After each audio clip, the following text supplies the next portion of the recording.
Welcome into the Press Row Show, the #1 rated pregame, intermission, and postgame show this side of the Mississippi, south of the Arctic Circle, north of the equator, west of the 51st state, Greenland, south of the 52nd state, Canada, and ladies and gentlemen, we are back and better than ever. We are rested, rejuvenated, and ready for your team, your town, your Philadelphia Flyers. Welcoming to town, future Philadelphia Flyer, Connor McDavid, and the Edmonton Oilers. I'm Russ. Ant is here. The great Adam Kimmelman is walking by right now. He's not a guest today. He's just not, walking by. He's walking by, exchanging pleasantries. Anthony, you are looking svelte. The hair is cut. The sideburns are gone. You know what I realized, Russ? What just is that? Like 30 seconds ago with our open. Like, we filmed that open, or had that open made, what, 2 years ago now? Yeah. It's been 2 years we've had that open. You looked a hell of a lot younger. I did. And I don't know if it's just the long hair. No, it's the 4 kids. It's the 4 kids. Yeah. I was also tan. You were, yes. It was. That was a better lighting situation than we have here. This is where we're washed out here. I now have, glasses permanently. I didn't have glasses on in that photo, right? So we've aged in 2 years, kind of like presidents age. Well, I mean, in fairness, we've been covering this team. Although brighter days are on the horizon, my friends. Buckle in. Because the Danny Bree era is going to take us to the promised land. There we go. At least that's the hope. If we get bad Flyers hockey for another 3 or 4 years, I think I'm out. And I think I'm going to be very gray. I still don't have grays. I still have the 5 head I've always had. But I have a more weathered, rugged look. You do. You anyway, do. You do. Should we re-rack it really quick? Let's do the comp one more time.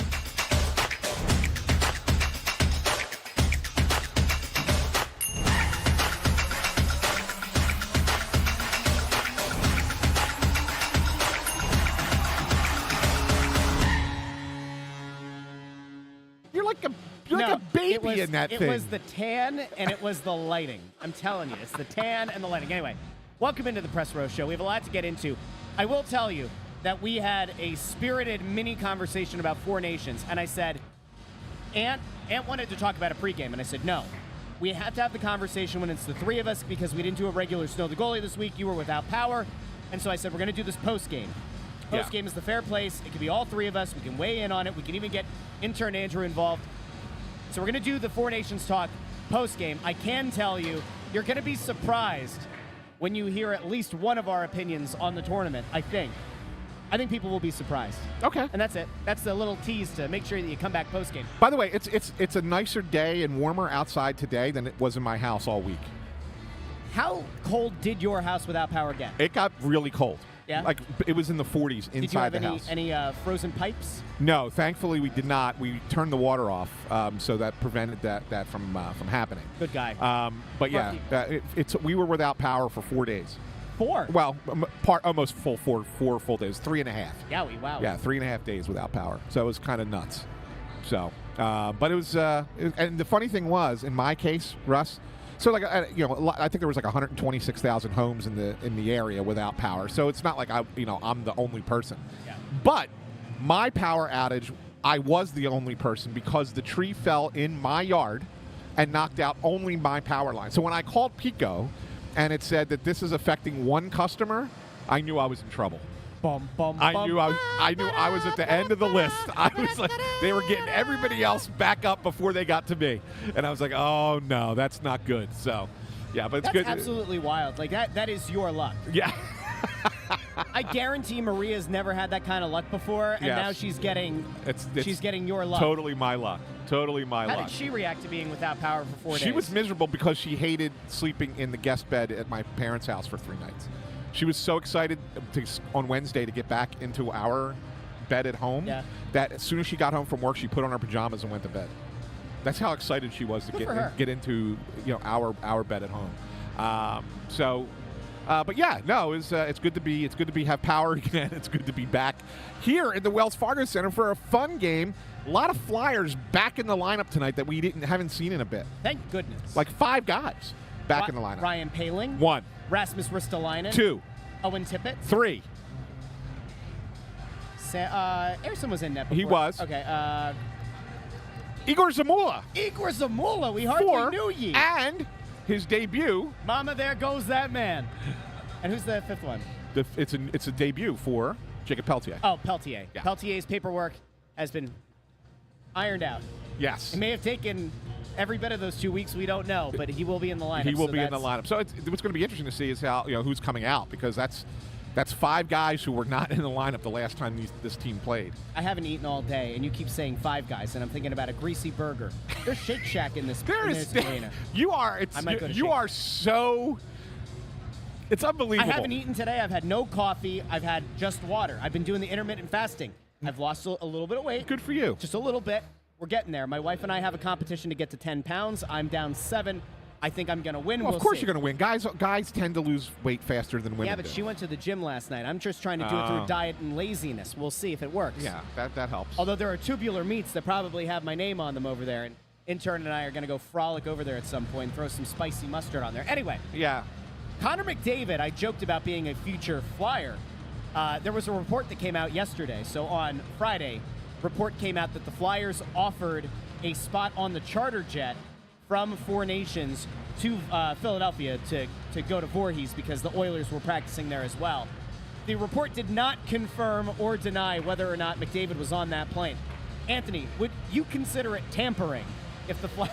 I'm just kidding. No, because if you remember, it's a nice gesture. The Phillies did this with Juan Soto. Was it 2 years ago from the All-Star game? Yeah. Flew him back, and of course everybody was like, "Oh, that means he's going to sign with the Phillies." Yeah, that didn't happen. Hey, but we got Max Kepler. Yeah. So it's all good. It was a big offseason. It's all good. Huge offseason for the Phils. By the way, Matthew Bennett. Jesus Luzardo. Yeah, Matthew Bennett asked an important question we should mention. He says, will Snow the Goalie be live at the Carnival tomorrow? And the answer is yes! Yep. We will be live from 11 a.m. until 1:30 p.m. New lineup come through, the interview lineup? I have to check to see if it is. Okay. But from what I was talking to Kate on the phone, sounds like we are going to be replete with guests. Is that the right word? That's the second person from Media Row I've seen walk by, and they never come this way, and now I want to know why. Well, we always see Kevin Kurz walking by. Like, there must be something. There might be just like a food offering over here that they like. Oh, okay. Could be something. I was wondering if we're missing out on something, some newsy bits or something. Not going that direction. But anyway, 11 o'clock. Yes. It might even go live a little bit before 11. It depends. There's a stacked lineup of potential guests that are. We're gonna have an assistant coach. We are going to have some broadcasters. We're gonna have a former Flyer. We're gonna have Keith Jones. We're gonna have Dan Hilferty. We're gonna have. It's gonna be a who's who. Like it's going to be like one guest after another after another after another. So it'll be good. It'll be fresh conversation with everything, right? And at 11 o'clock. But the first part of this is the most important thing. From 11 to 11:30, it'll just be me and Bundy live on the show. Well, where's Russ? Russ is going to be late? No. Actually, Russ cannot be late tomorrow. Correct. Because Russ will be in the dunk tank. That's right. In the dunk tank. So if you're down here at the Carnival tomorrow, make sure that you go right away. I know it's more important to do this than get in line for an 100%. autograph or a photograph with a player. Go to the dunk tank and dunk Russ. And make sure you guys practice and get those, softballs being thrown at that target because he needs to be dunked several times. Let me tell you people what's going on, all right? Charities is in the name of the carnival. Flyers Charities Carnival. There will be no charity at the dunk tank. You buy $50 worth of throws and you can't hit the broadside of a barn, you don't get to push the button. Nah. You got a little kid, with crutches? Nope. You got great Did you just say you have a kid with crutches? 95-year-old great Aunt Ethel? Oh, I just want to put that nice young man in the tank. Get the arm warmed up, great Aunt Ethel. You get no charity from me. Oh, that's so good. Be down there from 11 to 11:30. Will I trash talk the people as they're throwing? I will. If I break a toe, will I expect somebody from the Flyers to get me a custom cake like Val Camillo once bought for Anthony? I will.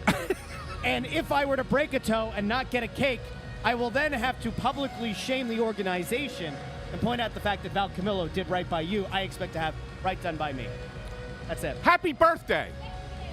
It's a birthday. Yeah. We just had a fan walk by wearing a thing that said birthday girl, so I said happy birthday. Yep. That's good. Hey, look, it's going to be fun to actually see a game again. It's been a minute. Tim Tobin. What happened? Said he's dunking that dwarf. I love it, Tim. I hope you're first in line at 11 a.m. I hope you're first in line to dunk him. Good luck. See, the difference between you and me is, right, like, when I got in there, I was kind of cheering the people on. Hell no. I was cheering them on. So I got to tell you about it. Like, I can tell you about the experience. Like, for the hardest part, getting wet, getting dunked, is actually kind of fun, except for when you break your toe. Oh man, that's funny. But the hard part is getting back onto the seat, because there's no real climb back up. You have to like pull yourself up, and you have to do. There's one step in the tank. Yeah. And then it's kind of like you have to reset the seat, you know, and you're soaking wet, and like you have to get yourself positioned, and you could slip and fall backwards. It'd be a real shame if I just slipped and 5 minutes came off the clock. Be a real shame if a vertically challenged person just had a really hard time getting from that one step to get back up on that. Yeah, it's not easy. That's the hardest part. That's the hard. Tick, tick. They're gonna have Chris Berman show up. Tick, tick, tick, tick, tick, tick, tick, tick, tick. Oh, that's the hardest part. Somebody might dunk me, but there won't be that many opportunities. Yeah, but that's what I'm saying. Like I was cheering people on. You're gonna yell at kids. Oh, 100%. Yeah. Come on, Timmy, you got it. You got it. No, you don't, Timmy. No, you don't. You don't have it in you. It's not in your arm, kid. And so intern Andrew is going to be at some point, maybe not the whole time, but we're going to send him down there with potato can. And intern Andrew is going to make sure we get some of you getting dunked on camera, and maybe even, you know, at a moment walk over and get a response from you about what the experience is like in the moment. So we'll do that. I think it'll be fun. Yes.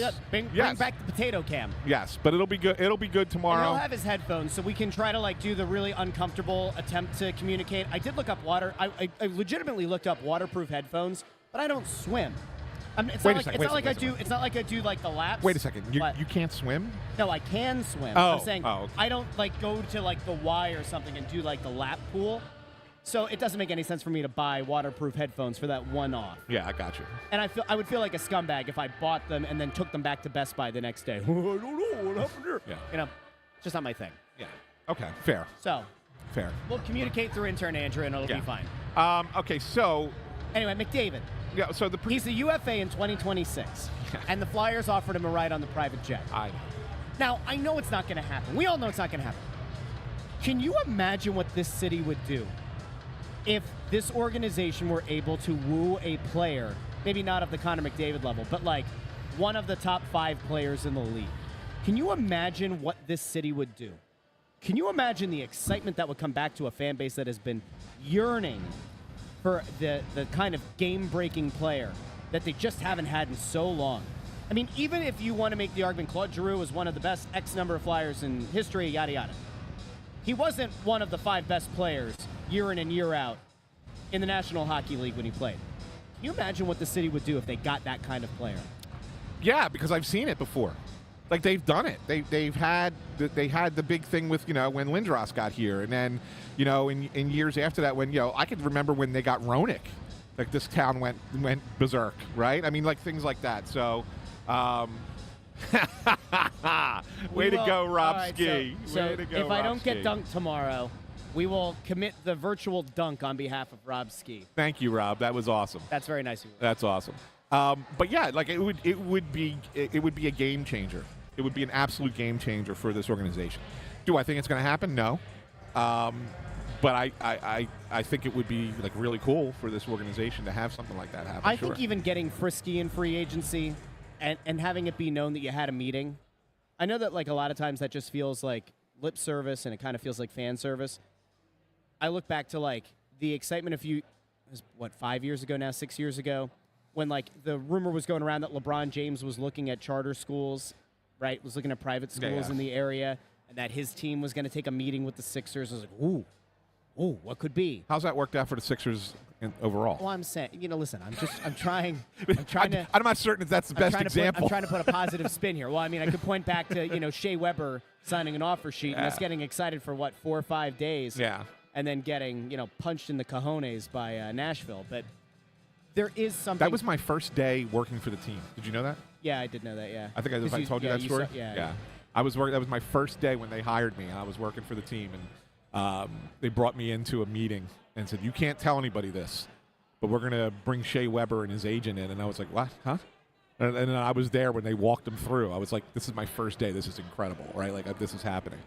And I couldn't report it, which sucked, but that's all right. Rob South with a good question here, and I think I know Bundy's answer to this, but asks, do you think we can lure anyone out of Canada due to the Canadian and U.S. money issues? Yeah, I think it's even beyond that. It's the taxes. Yeah. It's customs, as Bundy points out a million times. Yeah. There's a lot.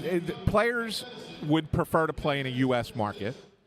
The only U.S. markets that are comparable to Canada, really, is California, the California teams, because of the high tax rates there. Yeah. Why Philadelphia is so unique, obviously you can't compete with, Dallas is no tax and Florida's no tax, right? So those markets are probably the best as far as for the players, as far as the money that they're going to make. But Philadelphia is unique in this sense. So you only have to pay city wage tax in Philadelphia on the 41 nights you play home games here. Really? Yes, because the rest of the time you work in New Jersey. The practice facility is in Voorhees. So for the players, they end up almost being tax-free contracts because New Jersey, it's just state tax, right? There's no city wage. So in Philadelphia, when you play on these nights, so whatever their game pay is, they have to pay an extra city wage tax out of that. Okay. And that's all players. That's players coming in here from other teams as well, right? They have to do all that as well. So that is one of the benefits that Philadelphia has that a lot of teams don't have, or a lot of situations don't have, is they actually practice in a separate state than where they play. Yeah, so that is a bonus for the Flyers, to attract players here, because they can actually get more of their money, more of their dollars in their pocket. So that's a good thing. But no, to answer the question, yes. I mean, the players would prefer to play in markets that are not high tax markets. And all of the Canadian markets are high tax, and California is high tax. So it's a challenge sometimes. I mean, sometimes there are athletes who are willing to eat it up, because being in LA is cool, right? LA is a different animal, I think, than maybe San Jose would be. And Anaheim's close enough that it's interesting there as well. But yeah, those Canadian markets are struggling. They're struggling to keep guys because it's too much. It's a lot of money that they got to give up to play in those markets. I shan't say anything because I don't delve into politics. Politics is a big part of it. Politics is a big part of it. I mean, you can't deny that. It just is. And it's unfortunate that so many things get caught up in politics. And one of the things that we're going to talk about when we talk about the Four Nations is politics. In all honesty, I mean, postgame. Yeah. Four Nations postgame. I mean, let's be real. Russia is not participating in these things because of politics, and they very well could have a team just as good as the U.S. and Canada to compete. Like, if you look at the players around the NHL that are Russian, and you could field that Russian team, I mean, they're probably lightest on defense, but their offense is second to none. It's on par with the Canadian offense, skill-wise. Yeah. And their goaltending is maybe the best in the league. So, they would have been right there. So, we'll get into that as well. But politics, unfortunately, comes into play in this sport maybe more than any other, right? Maybe more than any other sport, except soccer. I guess soccer's got a lot of politics involved in it, too. I'm talking about the four major North American sports. I like how you're putting down soccer. MLS is back this week, baby. Exciting. Philadelphia Union. Record transfer. What are they? The eighth best professional league in the world? Just curious. I couldn't even begin to. Well, let's see. You got the EPL, you got La Liga, you got Serie A, you have Liga 1, you have the Bundesliga, and that's not in a particular order. Yeah. 8 might be generous, right? Well, Cristiano Ronaldo plays in the Saudi League. Yeah. The Saudi League. Yeah. But that's not a very good league. No, let's call them sixth best. We're just going to totally pass over Liga MX, and we'll pass over the league in Argentina. Yeah. No, I'd get in a lot of trouble if I did. Yeah, I don't know, maybe eighth. Yeah, that's what I'm saying. So maybe sixth. Depends. If Lionel Messi, but hey, in fairness, Lionel Messi, Yeah, plays in MLS. but if it ever, MLS. and I would say this, if it, he might not be able to do it on a cold, rainy night in Stoke, but he did it the other night if they ever got ownership, no, it wasn't St. Louis. like you have over in Europe, that where you could attract the best players in the world. They have. Here. Oh, there are stupid salary restrictions in this country. Well, that's what I'm saying. League, yeah. That's what I'm saying. So, like, the thing that they are doing, apparently, that they're looking at is they're going to try to align the MLS schedule with the international schedule. Okay. Because as it stands right now, MLS plays during the off season essentially. Fair. With the rest. So if you get into a place where you are able to get competitive, you get rid of it doesn't matter. But if they, but the reason I brought that up is because I think it would impact the NHL. Is if in fact MLS ever got its stuff together and became one of the top leagues in the world for soccer and attracted some of the best players in the world to play in the league, not at the end of their careers like they've done, but in their primes, I would argue that then it would probably surpass the NHL. Really? Yeah. That's interesting, But that's the only reason that the NHL stays ahead of it in this country. Is because you don't get the best players in the world playing soccer in the U.S. That's interesting. It's an interesting take. I don't think it's wrong. I'm just. Well, thanks. Okay. I appreciate that, Russ. I missed you guys so much. Did you? I did, yeah. Hold on. Let's bring the kid on. There he is. There he is. You guys don't miss a beat. Thanks. That's good. We could be cryogenically frozen for millennia. On our way to Alpha Centauri, the closest star. I lost my headphones. 2.3 light years away, I believe, if I'm correct. There you go. I'm back. 2.3 light years away. Yeah, so it could be millennia, right, until we get there. Yeah.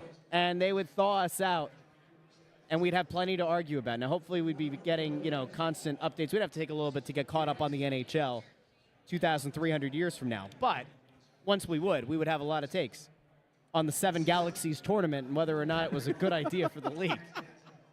Anyway, let's get to tonight's game. Today's game. It's not the night. It's the afternoon. Sky rockets in flight. Afternoon delight. He has no idea what we're talking about. I don't. I'm sorry. And off the screen he goes. So, the game today. Yeah. I don't know what to expect. You mentioned earlier they're getting 5 players back, presumably all of whom will be in the lineup. Let's recap that for the people who they might have just joined all us. 5 are in the lineup. Paling, Tippett, Risto, Zamula, and I guess the 5th guy is not back, but it's a debut finally for Pelletier. Here are the I'll give you what the expected lines are. Ooh. Expected. Torts, he changes things up constantly, right? Not Torts. Yeah. So this is just kind of the expected stuff. So for the Flyers, top line of Forster, Cates, Brink, that stays together. That they've been the best line for months. Kuzmenko, Lawton, Konechny. Tippett, Paling, Mishkov. Pelletier, Couturier, Hathaway. And then your defensive pairs, York and Sanheim, Sealer and Drysdale, Zamula and Ristolainen. Sam Ersson in net. That's what you're anticipated to get. So, Scott Lawton centering Travis Konechny. Yeah. So here's the thing. Well, first of all, you know how I tell you all the time that teams don't showcase players. Yeah. Like, they really don't, right? They don't showcase players. But the one thing I think might be important if you're thinking about trading Scott Lawton here in the next 2 weeks is to put him back in the middle. Yeah, and get it, and also give him a chance to rack up some points. Well, yeah, show that he can play with skilled players. If he's playing well in the middle over the next 2 weeks, it jacks up his value. So it's not a showcase per se. He's going to play the same minutes that he always plays, but instead of being on the wing, being in the middle kind of gives people looking at him a different view, right? So that's a thing. Do we have to get to predictions, or we still got a little bit of time? We have 8 minutes. Okay. Brad's over here trying to tell me not to have an aneurysm. I'll have one if actually, I don't want one. I get it, and I agree with it. Yeah. I think it's going to be really interesting here down the last, tonight's game 58. So they have 24. Yeah, they have 24 games left. Tonight is one of them, Yeah. right? Do the math. 24 after tonight. It's going to be interesting to see that balance between trying to showcase. Torts is going to try to have these guys winning. They're going to presumably, at some point, lose games. Oh, they're going to lose games. They're going to lose games. There's kind of a line they have to toe here. At what point do you think they do start to look at making moves? If trades are going to happen, do you think it's going to be like deadline deal, or could you see a scenario where you say like it'll be a week out is when you might expect it? Yeah, I think it's the last week. I think it's the last week. You know, I mean, if we were going to pull up the calendar here, let me just pull it up real fast just to see, you know, what you have before. You know, you got today and you got 2 games against Pittsburgh next week, who stink, and then it gets nuts. And you got Winnipeg, Calgary, Winnipeg before the trade deadline, right? And then deadline's March 7th. 7th. It's a Friday. They're off that day. The first game is after the deadline is the day after. It's a afternoon game against Seattle. I mean, how bad is that for Seattle? Not only do you have to fly 3 hours east, but then you have to play at 12:30. It's brutal on the body. A trap game. That's brutal on the body for game. Seattle. Anyway, point being, there's not a lot of easy stuff here, right? I would say that this team has maybe 3 games, 4 at the most, to kind of get it right. It's crazy. It's 6 games until the deadline. Yeah. It's only 6. Yeah, that's what I'm saying. It's like you have today, the 2 Pittsburgh games, and the game in Winnipeg is probably it. And then Danny will make a call at that point. The Flyers are 6 points out of a playoff spot, would have to jump 7 teams to get in. Ain't happening. And they've played more games than anybody. They're tied with Boston and Pittsburgh in games, but nobody's played more. So those other teams have played fewer games, and they're probably going to, rack up some points in there. So, I don't look at it and say, oh, the Flyers are going to try and get back in this. I mean, they are, but at the same time, I think that the reality has set in that it's probably not going to happen. And it set in probably back when they made the trade with Farabee and Frost to Calgary. I actually want to go back to this ring the bell comment. Do you guys foresee a guy like TK requesting to be traded sometime next season if the team shows no signs of trying to contend and bring stats? His prime is being wasted in a way. No. I'd say no, because he just signed that extension. Yeah. And because of the regime that he signed the extension under, the vision has been pretty clear. It's not being sold a false bill of goods. He wasn't signed under the premise that we're going to sign free agents this past year, or that they were going to gut the team to try. I think he knew what he was in for, and Correct. I think his family, he has a young family. Yeah. Presumably they love it here. They want to kind of plant the roots here. Yeah. And there would be no expectation that he would want to go elsewhere. So I don't see it. No. Yeah. By the way, speaking of TK, what was your reaction to him getting a piggyback ride from Brad Marchand? It made me physically ill. To go get his faux medal. It made me physically ill, and it actually made me think that they need to trade him. Man. No, not really. But Tony Louie has a question for me. Given how depleted the prospect pool is, can you see a scenario where the Flyers keep and make all 7 of those picks this summer? I don't. I think that's a lot of picks. I mean, technically you could, but I have a feeling that either they try and move up a little bit and have to put 2 of them together to go up, or if they can't do that and they can't find a way up in the draft, that maybe they take 1 or 2 of those picks and trade them away to get better picks in 26. I think that's what you might say. Do I think that they'll use most of them? Yes. But do I think that they'll use all 7? No. you see this? What's that? Oh, you got That the was video the up? that was the piggyback ride. Piggyback ride. Were you actually surprised at all that Konechny didn't play in the last game? Last game, I honestly was a little bit surprised. Yeah. Like ultimate instigator, Yeah, he would have been a good fit for that game, and the fact that they didn't do it surprised me, really surprised me. But hey, can't knock them. They won, right? So they did something right. Jordan Binnington did something. Binnington was just incredible, especially in overtime, man. He was like Marty Brodeur in the overtime. It was unbelievable. Sanheim entered that tournament kind of as the number 7. and he ended up playing some decent minutes and getting some opportunity. Shea Theodore. Theodore going out, getting hurt, hurts, and he was the next guy in. Yeah. He played well. I thought he played well, although he did have that one turnover. Holy cow, that would have lost the game. Exactly, yeah. If it wasn't for Binnington making a play there. So, do you think there's any possibility that a guy like Sanheim, who, like, I think if we're being fair, in an Olympic year, I don't know if Sanheim makes Team Canada in the Olympics. Maybe he does. I don't know. But he'll be close. But is that the kind of mini tournament that gives him added confidence that he was part of a team that, although it wasn't a tournament with a long history, he was still part of that team? I think it's important for him to have played in that tournament, and Konechny as well, and even Urson, even though he only played the one game, played really well against USA. USA didn't have anything to play for, but at the same time, good for Urson to have that good game. To have games that have meaning like that at another level against the best players in the world, I think that helps. Even if it's only a couple of games, I think that there's something that you can kind of harken back to in those cases. I always say international hockey is a great thing. I just don't think it's timed. I didn't think this was timed properly. But any kind of international play is awesome. We got to get to predictions here. Yeah. Bundy just sent me his, but he just walked over. I don't know if he's going to hop on or not, but we'll go to him last. Intern Andrew, your thoughts for tonight's game, your prediction. I'm actually in lockstep with Bundy. I think 4-3 Flyers. Wow. Yeah. Wow. Yeah, so Bundy also said 4-3 Flyers.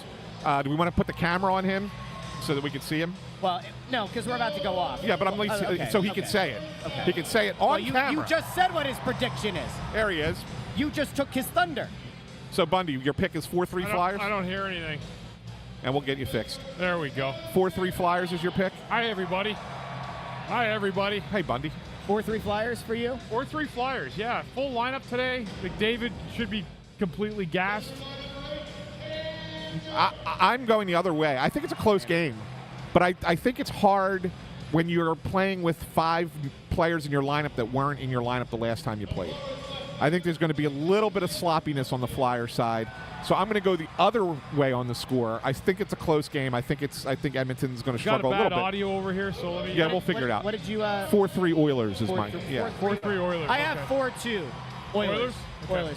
I think that McDavid is going to be riding a high. While I understand the idea of him being gassed, I don't know. He's the best player in the world. Him or McKinnon. Right? Flyers got healthy, so that's what I'm thinking. Maybe they have a big day today. Peltier's first game, trying to create some energy. Yeah, I just think sometimes when you're making that many changes to your lineup at the same time, it could create some uncertainty out there. Yeah.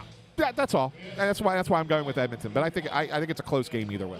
You mentioned a lot of uncertainty. One thing that is not uncertain is that we'll be back here first intermission, second intermission, and post game. Like the video, share the video, and subscribe. We'll talk to all of you in the first intermission here on the Press Row Show.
Welcome into the Press Row Show, the #1 rated pregame, intermission, and postgame show. A short-lived 1-0 lead. Wells Fargo Center was hopping. People were excited. And then Leon Draisaitl reminded people why. What? Oh, I don't have mine on my lap. Okay, there you go. I put mine right here. There you go. Ant's going to put his hat on. All right. Leon Draisaitl with a beautiful backhand. And what's happening with you? You I okay? can hear. Yeah. Okay. Sorry, it's my Bucky's hat. I just had to crack my back. Sorry about that. You want to tell the story? I of these? never heard Yeah. of Bucky's until today. You've so never good. heard of Bucky's before? I have not. Dude, no. I have touted Bucky's since experiencing it myself in August. So, longtime listener of the show and supporter of the Russ Roy Show, Andrew Fawcett, is here today from Texas. And I have been imploring him to let me know when he's coming up. Was that Andrew Fawcett? That's Andrew Yeah. Fawcett. And great guy, veteran, wonderful person. And I've implored him for months, let me know when you're coming up, because I had a shirt for him. We were going to sign it, take a nice picture. And he's here. And you didn't bring the shirt. I don't remember him messaging me about being here. Did we at least get a picture with him? We will. Okay. But I feel genuinely awful because the shirt's been sitting in my house for 2 months. And you I haven't wanted- brought it for us to sign Well, it. because I was going to have everybody sign it when he was here. It was like going to be a thing. I was going to bring him on the show. I had a whole plan because he's been a longtime supporter of the show. Yeah. Yeah, He he's one sent of me our the great he supporters. sent me the Bucky's Nutcracker, the Buck Cracker, around Christmas, and I said, well, I got to compensate. And he said, how about a shirt? You guys sign it? I was like, yeah. And he said he was going to come up for a game, and it's like, I had a whole plan. I feel genuinely awful. So anyway, but he brought us Bucky's hats because he's an absolutely great guy and a supporter of the show. That looks great. See that? Yeah. It's a good call. Bucky's. Yeah, Bucky's. Bucky's. Bundy, Bucky's is like if Wawa and Walmart had like an amazing love child. It's a good description. But it's even better than that. We went to the one. Like the one I hear the comparisons of here are Wawa and Sheets. Yeah. And it depends who you are, but there's some people swear by Sheets But, like, and they just. We have a but the guy. thing- the We have a thing guy about sitting Bucky's- right next to us What? who said, when he was describing it to Bundy, he said it's like going into the general store at Cracker Barrel Ooh. Yes, on the right side. Yeah. on the one side, right, and then it's a Wawa / Sheets on the other side. Yeah. So, have you been to one before? Once, way back. Okay. Yeah. So we were at the one in Katy, Texas. It's just west of Houston. Yeah. And we drove 40 minutes out of the way. This is on our anniversary trip. And we drove to the biggest one we could find near Houston. So when you go in, the left side is all Bucky's merch. So you got the hats, you got all kinds of crazy stuff, right? The right side, yeah, Cracker Barrel's a good comp. A lot of that like live, laugh, love, and like everything's bigger in Texas and like all that kind of stuff. It's like bumper stickers. then you have your chopped brisket sandwich station in the middle of the store, right? Then you have like the deli counter that Wawa used to have back in the day. Right. Then like all of your smoked meats and everything. Then you have an entire wall of jerky. There are walls of like hot sauce and candy. It's amazing. Wow. And they had like the longest car wash in the country.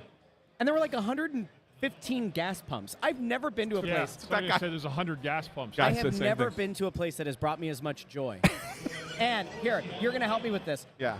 They just need a roller coaster. Yeah. My wife and I had this conversation. I was like, hey, what if we try to take the kids to spring training? But she doesn't have a lot of time off. And Right. a little bit hard. And I said, well, we'll just drive, right? It's not bad. With 4 kids, we'll drive 16 hours, whatever. God bless with 4 kids in the car, but we'll yeah. get it done. And Do she's you like, have one of those situations where you can play a movie in the car kind of thing? no. Oh, no. No, but we'll be fine. But I was like, we can go. And I said, you know what the best part is? We could take the kids to a Bucky's.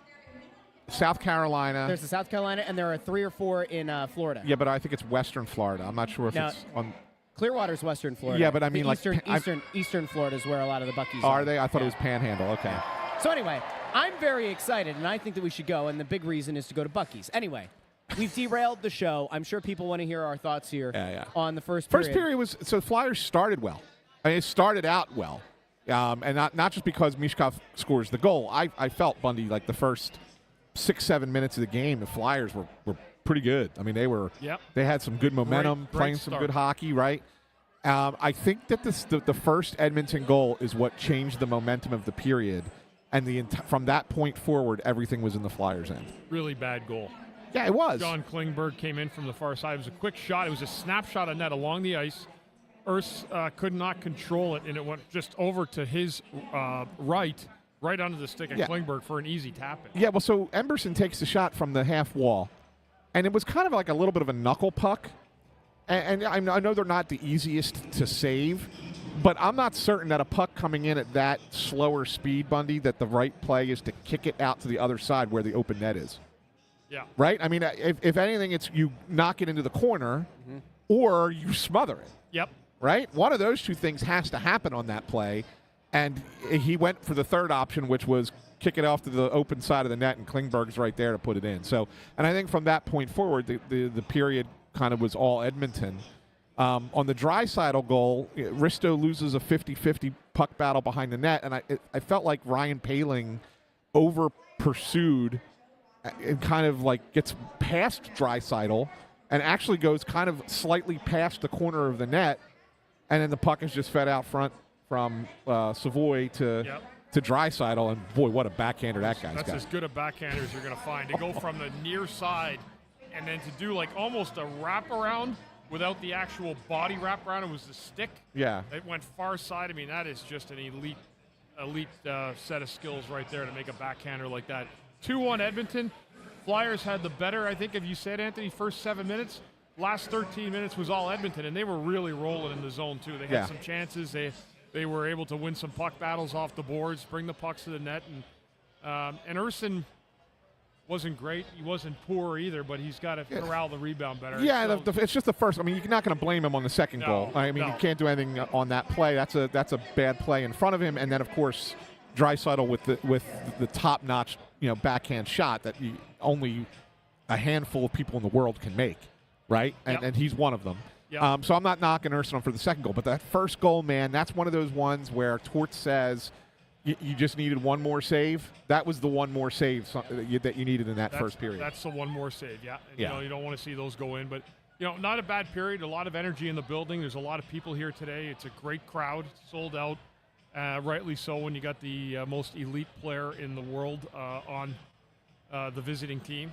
It's funny, guys. I don't know if we were talking about this a little bit before about how they were talking about McDavid, in Edmonton, right? McDavid is the best player in the world. Yeah. Right? I don't know if you guys makes any sense to you. He, to me, is the best hockey player on the planet. Correct. But he's not the best player in the NHL. Correct. Nathan McKinnon is the best player in the NHL. I would start a team with Nathan McKinnon before I start a team with the way that he McDavid. attacks the game, the North American game, is just unbelievable. But they were saying today that Draisaitl, people at Edmonton feel Draisaitl's been the best Edmonton Oiler this year. He has. And he has. So he's got 84 points now. 41 goals already. But you're never going to tell me that McDavid's not the best player in the world. He's the best player in the world, but he's not the best player in the NHL. He may not be the best player in his own team this year. Yeah, for sure. Greg Mack made a comment, and I wanted to talk about it. And I think intern Andrew had it up about Zamula looking lost in the second period, or on the second goal. And Bundy, we were talking on a play that had nothing to do with the goal. Actually, nothing happened on Edmonton did not score on the play. But there was a play in that period where he gathers the puck. He's kind of just between the goal line and the left circle, and he's got the puck and he's holding on to it for probably a little too long. This is who again, Nancy? Zamula. This is the play we were talking about, right? Yes. And then he probably should have had an easy out. Doesn't take it. He tries to go back behind the net, which is a safe zone to go. Obviously, if you don't have a play, you want to bring the puck back behind your net, but then has no support from his teammates on the other side, and he ends up losing the puck, turning it over behind the net, and Edmonton gets a chance. Now they didn't score or whatever, but that's a play where two things go wrong, right? Where Zamula probably holds onto the puck too long initially, and then there's a lack of support from the other side, whether it's the other defenseman or a forward coming back to help him out. Like it just felt like there was too much space between Zamula and his teammates, and then he loses the puck, and then now you're trying to defend, and they ended up icing the puck, and they had to take another face-off in their end after that. Two things have to be a little quicker. He's got to make a decision quicker, and he's also got to have the support. So two things didn't happen that need to happen. I remember the play we were just talking about it, but those are plays that young guys have to assess quicker. If you watch Evan Bouchard for Edmonton, watch the way he makes plays. Very decisive in his own zone. Very confident with the puck. Very quick. in his execution. Those are little things you can just learn watching other guys, the way that they pick up the puck or the way that they make a quick play out of the D zone. But you are absolutely right, Anthony, about that play that you were talking about, because we both saw the same thing. Yeah. Hey, is Gilly here? Is that Gilly? That can't be. No, that guy's got a beard. That is not Gilly. He just has a big hat like Gilly. Well, he's got a big Eagles jacket on and Gilly's Eagles hat. So, like, that's why I thought it might be Gilly for a second. Intern Andrew would absolutely. Until you turned around. Andrew would lose his ish. Until he turned around, we saw the beard. I realized he's part of the Barstool cinematic universe. So, like, that would Yeah. Anyway, it is the time in the first intermission that we have to get to. We're contractually obligated to get to this part of the show. Oh, yeah? It is Intern Andrew's Stat of the Night. Stat of the Night. Hey, the Gilly superfan just took a picture of us, by the way. Really? How about that? Yeah. So, anyway. All right. Saturday nights are right. Saturday nights. This is a great look, my friend. What is happening? Hold on. Come here. What happened? What happened? You got to come. Let him come over here with Andrew real fast. Go over there. Go over there. Go ahead. Yeah. I got to figure this out. Either he's getting married. Either he's getting married or something went wrong. So. Give him the mic. Turn around really quick. Yeah. There we go. Yeah. You got to show the back of your So hat. why are you wearing a veil? So it's every guy that wasn't able to make the bachelor party is now taking me out here for it. And the only way for me to get in was I had to wear the hat. Okay. All right. And this is how many people have come up to you asking about this now today? I've gotten a lot of comments. I can firmly say a lot. I've only gotten chirped by one, though. Okay. I'll take that part. That's good. Okay. That's good. And when are you getting married? March 15th. March 15th. Well, congratulations. Close. Congratulations. This is just the beginning of the party, right? I don't even know where we're going. It's going to be a problem. So wait, this is technically it's like a second bachelor party for you. Yeah. So how bad was the first one? Do you remember it? And I remember it. It definitely isn't good. You can't talk about it on a live show. West Palm Beach will do it to you. Well, congratulations, my friend. Hope you have a good time. Good luck. Thank you, Yeah, gentlemen. and good luck to you. Appreciate good luck it. Have to you. time. Yeah, Thanks, thank you. brother. Does the veil well? That's good. That's good. I'm impressed. Thank you. I'm impressed. I just saw that guy come walking by with a veil. I just had to ask it. That's next level. That is next level. All right, we're back to intern Andrew. Sorry about that, Andrew. Sorry to. All right, start of the night. That's really okay. Yeah. All right. Well, you mentioned him a second ago, and despite the fact that the Oilers have 2 goals already, McDavid's so far off the score sheet. However, going back to December 6, 2017, McDavid has gotten at least 1 point in 11 consecutive games against the Flyers. During that stretch, 9 goals and 18 assists, including 2 separate 5-point games that he's had against the Flyers. And the amazing thing is, that's not even his longest streak. He has 2. Do you want to make it a trivia? We could pivot it into a trivia. I don't know. You can try. He has 2 separate 15 consecutive point streaks against 2 different teams. Calgary. No. Are they Eastern Conference teams? 1 West, 1 East. Vancouver. No. No, it wouldn't be a team that they play The Capitals. regularly. The Devils. It is the Devils. That's one. Devils. Winnipeg. No. They play them, aren't they in the Kings? No. Vegas? No. You'll get it eventually. Colorado? No. Oh, it's Seattle. No. San Jose. No. Seattle's been around long enough. Yeah, that's true. That's not the Sharks. Ducks? No. Well, we're screwed now. Like we're just guessing every we team. said we are. Dallas, Utah, Yeah, the Phoenix, Utah franchise. Chicago. No. St. Louis. Nashville. It's the Predators. We guessed every one of them. I mean, It's the last team left.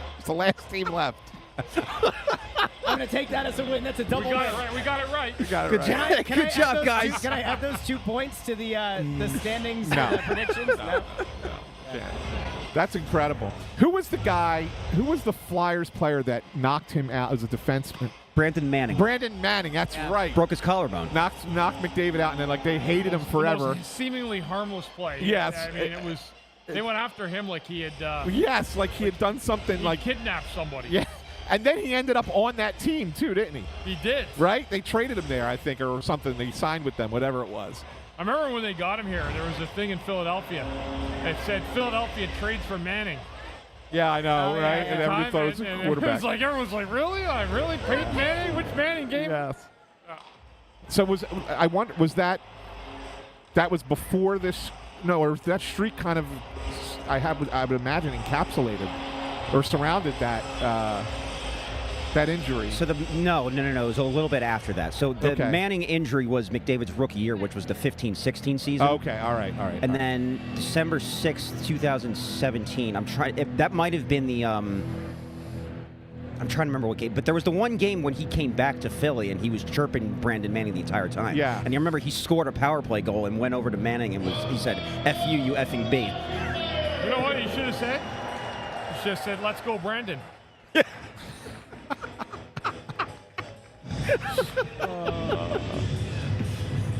We may have lost off every Canadian viewer we have. Let's go.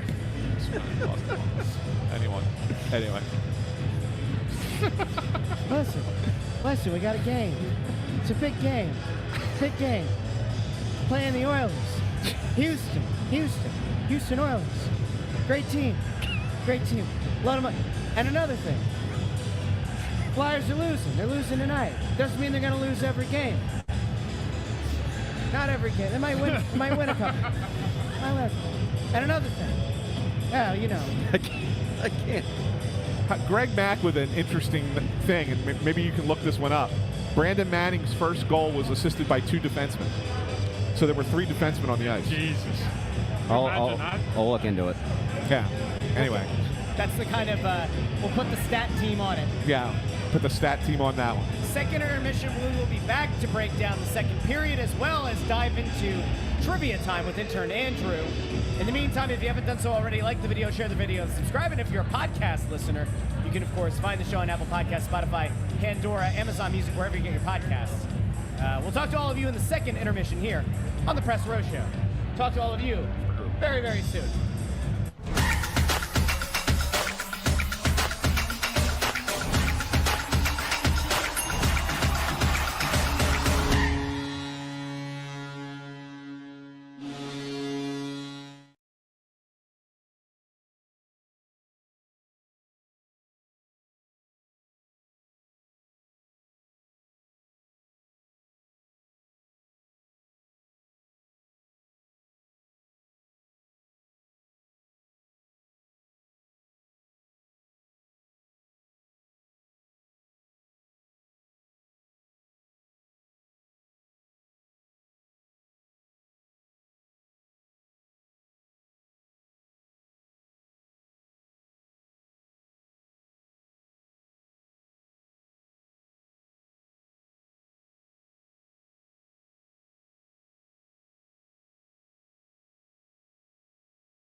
Press Row Show, the #1 rated pregame intermission and postgame show this side of the Mississippi, south of the Arctic Circle, north of the equator. Gentlemen, what an eventful second period. Sure was. The Flyers now lead 5-3. Holy shamoly. Absolutely bonkers period. They played great that period. A lot of pucks towards the front of the net. They've done some great stuff that period. A 5-3 lead over the mighty Edmonton Oilers, and the Flyers look like they're the team that's really taken it to the Oilers. Draisaitl has been a real problem for Edmonton. He's been the best player on the ice, besides Mishkov. And McDavid is so far still basking in the glory of the golden goal. That's what it looks like to me. It's hard to call it a golden goal since he didn't win a gold medal. I know. Well, they gave him some gold. It was a gold medal, Anthony. It was very gold, very shiny medal. Yeah, I'm not sure it was pure gold, though. I don't know if any of them are, really. Anyway, they got a nice gold-colored trophy. It was a gold-plated thing around his neck. All that glitters is gold. It was a really great period for that line. I mean, not just Mishkov. Mishkov's been excellent. Yeah. And you could tell that the 2 weeks off probably did him good. Yeah. Right? Rejuvenated. But not just him. Owen Tippett looks fantastic for a guy that hasn't played in a while.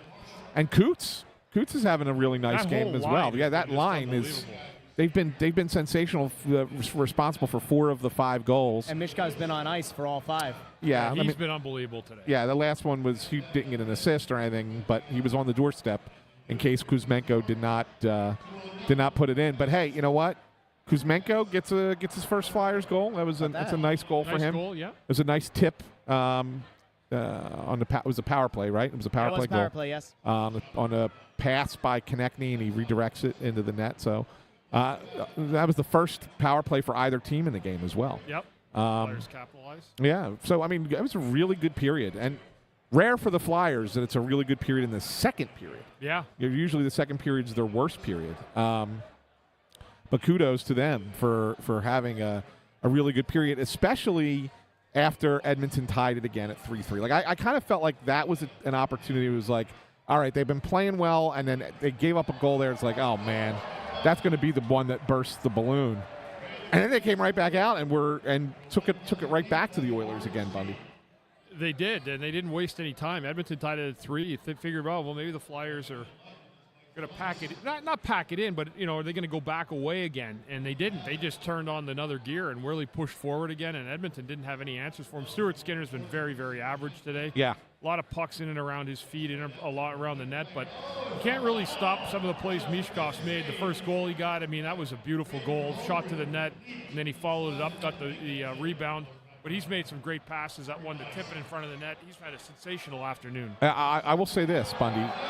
As much praise as we were heaping on Draisaitl in the first period for that backhand goal, how about the backhand by Tippett? It was better. Holy cow! Yeah, that was an unbelievable smoker. Yeah, he just laid that up top. I mean, that was an absolute missile, backhand missile. Yeah, it was a great shot. It was a great shot. So, yeah, good on those guys. Good on those guys. What are you doing? Oh. Okay, yeah. I think we should, yeah. Yeah, that's fine. Can we do that now? You want to present it to him now? Yeah, and then we'll get to trivia. Okay, that's fine. We have somebody who's in our midst. He's not right here, but he's right there. He's right across the way, and he stands here during many games. Yes. And he is a guy who won the predictions last year. Mike Butts. And I think it's time that we bring him on the show. We have a gift for him. We have a gift for him. For winning the predictions last year, and since he's up here, why would we not do it now? Yeah. Anthony, would you like to I'll do the presentation. I'll do the presentation. So come on in, Mike. So, Mike, yeah, good to see you, bud. Obviously, it's taken a while for you to get your reward for winning the predictions game last year, right? You can hear me probably a little better with the headphones. Yeah, so it's taken a while, but we do come through. And we want to give you your reward for winning last year. So we have a Cam York autographed mini helmet for you, from the Flyers for winning that. And I think you're doing pretty well again this year, right? I'm right there. I'm right there. You're in the mix. You're not winning, but you're in the mix again. And I'll take that. Yeah, you have a shot. 26 games to go. What did you pick today? I actually picked 4-2 Oilers. I'm not gonna lot. You picked the Oilers, huh? I Yeah. did not expect it, but I'm enjoying it. No, You could end up being a winner still. You never know. that's right. You could, even though you may pick the wrong side. Am I the only one who took the Flyers today? No, you and intern Andrew. You and intern did. Yeah, no, Russ and I took the Oilers. So, but yeah, impressed with how they've come out here to this game. You can't hear him. Yeah, he's doing great. Doing great. Well, Mike, congratulations. Congrats, Mike. And thanks for always being there for us. Appreciate you. And There we go. yep. Don't forget to take the headphones off. Yeah, don't walk away with Don't those. walk away with those. Those Yeah. are some expensive headphones. So Yeah. If they get lost, damaged, or stolen, intern Andrew has to pay for Those them. those headphones might be worth more than the Cam York autograph, to be honest with you. Not that. Good for Mike. He'll enjoy that. Oh, Mike good is- for Mike. An avid listener of the show, avid Yeah. follower of the show, won last year. Mike, I'll tell you the one thing. The one further thing. incentive, though. The for one thing I'll fine tell you about folks. Mike. What? He's everywhere. Everywhere. Like I see him at Phillies games, Sixers games, Sixers games, Eagles games. I don't know the about the Eagles. Wings, Yeah. the Union. He's like very active on Twitter. yes, he There's is like at a selfie. he is at all the time. everything. It's wild. And I'm wondering what these guys are doing. These guys just rolled in. This trio just rolled in right now. No, they're just. Get the heck out. No Maybe- way! Look at Bring that. him around. Come around. All right, got another guy. Got another guy. Didn't hear him. Yeah, that's all right. That's all right. This guy is Fireball Paul, who has been with us since back in our Facebook only streaming Yeah, yeah. days. Brother, good to meet you. Yeah. Back when we were doing Press Row Show Fireball in Paul. 2018. Yes. Fireball. So you go back to when it was just me and Russ, right? Oh, yeah. I've been listening to you guys since the inception of the show. Yes. It's one of my favorite Philly podcasts. Awesome. Awesome. Well, thanks for look, all of a sudden, we're sitting here and I see you and your two cronies over here, right? And you guys come off the elevator and just stop and are standing there and staring at us. Well, this is the Goalie Sportsbook. Yeah, well, it is. That is. Yes, that is right over there. The That's a Snow good Goalie Sportsbook. Very good And point. we were kind of like a little curious. Like it was just like, all right, come up and stop and stare. It was like, all right, we got to find out what this is all about. Because we're not that interesting. I would agree to disagree. Well, I yeah. appreciate that. No, Appreciate you that. guys, this is probably my favorite Philly sports podcast out there. Oh, great. I appreciate that. Especially when you guys got Bundy, that was crazy for me. As a longtime listener, I was just like, wow, this guy's going to be a permanent part of the show. We used to call, I grew up playing high school hockey in Northeast PA, Uh-huh. and any sort of big hit, we just called that a Bundy. A fake hit? No, big hit. Oh, big hit. I thought you said Bundy. fake hit. I'm like, No, that was yeah. just a Bundy. That was a Bundy. Anytime anyone threw a big hit, it was a Bundy. How about that? How about that? Look at this, Bunny. Your face is turning red. We got Jose Rodriguez. Yeah, earlier we talked about Jose. Yeah. We got the Bundy hit. I appreciate that, brother. Yeah. Thank you. No, Good Where did stuff. where did you play high school hockey at? Back Mountain. So it was Lehman High School, Dallas High School, and Tunkhannock in Northeast Pennsylvania. I know what Tunkhannock is. Okay. Yeah. Okay. Pretty cool. Pretty cool. Well, Look at listen. that. Fireball Paul. Thanks for Good stopping stuff, brother. by. Thanks for Thanks for being a stopping by, longtime fan. And you and your cronies over there, you guys could hang out and we'll chat with you after the intermission. Yeah, no, keep doing what you're doing. I love this. Thanks, pal. You're the best. I mean, we've had one heck of a day here. You got Andrew Yeah. Fawcett bringing up the Buc-ee's merch from Right. Texas. Mike gets his reward, Fireball Paul. We always get great crowds at the afternoon games. Yeah. We do. People are a lot more alert. They're a lot more like they feel like they want to come on set with us. Here's a message for the people, the powers that be, when the time comes to schedule your games. These afternoon games, Yeah. more. Big winners. We They need are- more afternoon I mean, games. the crowd up here It's huge. alone Massive. is unbelievable Yeah. for every afternoon game. Every time there's an afternoon game, it's a packed house, and the energy in the building is off the Yeah. charts. And what else do you see a lot of right there? Kids. A lot of Look, kids. The next generation of Flyers fans. That's That's how you build it. That's That's how how you- you grow it. Yeah. The afternoon games are big winners. Big winners. I'm a big fan of it. And it also allows us to get home and have a night out with the fam. Yeah. Right? It can, yeah. yeah, Hey, you for us. mentioned kids, and we have a favorite kid on the show.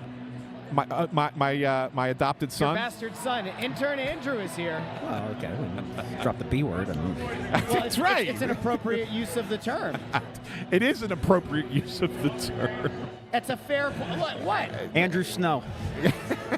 You know nothing, Andrew Snow.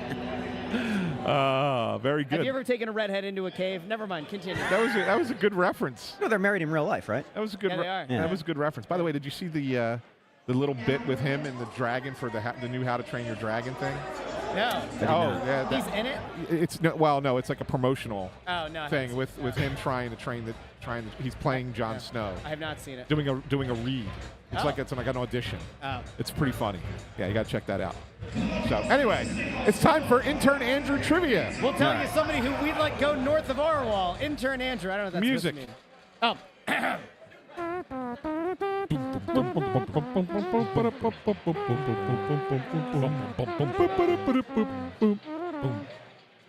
Was that a little Star Wars there? No, it was the Game of Thrones. Oh, it was. Okay, sorry. Even I recognized that. I have to be honest. Peter I wasn't. Forsberg was drafted by the Flyers. You're right about that. Correct. That was it. All right, trivia. So I know I talked about McDavid for the stat, but I'm going to talk about him a little bit again for this trivia question. Bundy, do you remember our fantasy draft last year at the end of the year? That was fun. And Anthony, with your tremendous puck luck, actually got us the #1 pick. Yes. And McDavid, I would say, lived up to all of the hype. He had 8 goals, 34 assists, 42 total points in that postseason except run. one thing, that if we do that again this year with Snyder Hockey, the defensemen score a lot more points than we realized. Yes. Yeah. And Evan Bouchard was the leading scorer in that fantasy hockey thing. So we may have to reconsider, how we draft next year. It's hard to not take him first. Well, McDavid, I think, was second behind Bouchard in fantasy points, but the defensemen were where the points were at, and that's why we didn't win. We got 4th. We finished 4th out of 16 teams, I think. I think it was 19. 19 teams, that's what it was, yeah. But all right, we got to get better. Right, Anyways, so point being, he had this tremendous postseason run, and despite the fact that the Oilers lost in Game 7 of the Panthers, he was awarded the Conn Smythe. This is not going to be that hard of a question. I know where you're going with this. Go ahead. Continue. You want to just say, all right, well, how about all of the guys, and who did they play against? Go ahead, finish the question. Go ahead. 5 players that have won the Conn Smythe that didn't win. Yes. I know Ron Hextall. Ron Hextall, Reggie Leach, both were Flyers. Yes. Yeah, they were the 2 Flyers that did it. That's how it ties in. Yeah. Hextall against Edmonton and Reggie Leach against Montreal. Yeah. Even though that was a sweep, he had still the record. I think him and Yari Curry own the record. Is that correct? Who's the other guy that scored 19 goals in the postseason? Somebody else. It's Reggie Leach and somebody else has 19 goals in the postseason. The other, Jean-Sebastien Giguère is one of them, the goalie for Anaheim. He won the Conn Smythe the year that they lost to... Leach and Curry both had 19. Sakic had 18. 18, yeah. So I was right about Curry, right? Giguère, when they lost in Game 7 to New Jersey. That's right. Yeah, he was. That's 3. McDavid is 4. You said there's 5 total? No, 5 other than McDavid. Oh, so 6 total. So 6 total. 2 you're missing. Look at those comments. I'm trying to think of who else it was on a losing team. What was that face? Well, he was the one that said it wasn't going to be that hard of a question. Well, I thought you were going to ask the Flyers ones. That's why I didn't think you were asking the entire league. Oh, okay. The Flyers not so easy. easy anymore. League historian Anthony SanFilippo over here. Yeah. Having a little bit of a Should have been Danny Briere, 2010. There's no way they were going to give it to someone not on Chicago. I know they weren't, but he had a better playoff that year. So, all right, is it time to wave the white flag? Well, I'm asking. It's not time to. We got 4 minutes left. Yeah. Time to wave with the other white things flag. to get to, but okay. I don't know. Bundy, It's probably going to be like somebody back in the 50s or 40s or something. 1966 and 1968. Yeah, so we're going back a little bit. We're going back before I was born. So in between the Toronto Stanley Cup, Toronto last won the cup in 67. Yeah. So 68. So did anybody? St. Louis Blues lost in the final in 68 because they were the first expansion team. So who was the goalie? Glenn Hall. That is correct. Wow. Good pull. Glenn Hall? Yeah. Good pull. That's 5. 1 to go. So we're going back to 66. 66. 34 year. No. I'm trying to think. So that's It's going to be another goalie. It's an original. That's an original another, 6. Another goalie. That's an original 6 team. Has to be. Jacques Plante. No. Not him. He lost to the Canadians. What, didn't everybody? Yeah. Pretty much. Wow. Lost to the Canadians. So 66 lost to the Canadians. Was it Toronto? No. No. Can we have the initials? RC. Reggie Cheevers? No. Roger Crozier. Jerry Cheevers was. Oh, that's right. Jerry Cheevers. Thank you. I got it. Thank Who? you. Roger Crozier? Yeah. I would never have gotten Come on, Roger Russ. Crozier. Russ knew Roger Crozier? No, Russ did not know Roger I was Crozier. going to say, like, there's no Russ way looked Russ in the knew that. comments. Oh, wait. I thought you actually knew it. No. I thought Russ actually got a 1966 question right. prayer. Greg Bundarenko. As soon as you said Russ got it, I was like, no prayer. I'm rescinding Russ that got fist bump. That was an unearned fist bump you got. A no shot. I can't believe you did me like that. Did he just cheat? Russ He cheated. cheated. Of course he cheated. I called out He the guy never in the heard of comments. Roger Crozier in his life. That is offensive I and thought also very true. I thought for sure he You're so got full it. of shat. The Chateau Bow Wow. He's a cheating seal. We do our best to not cheat, and if I happen to see an answer, I won't blurt it out because I saw it. Oh, that's great. I can't believe that. No integrity. No integrity. I called out Greg Millennials. Bundarenko. I gave him the credit. Why were you pointing at me? I was pointing at the Buc-ee's hat. Oh. Like, I didn't cheat on anything.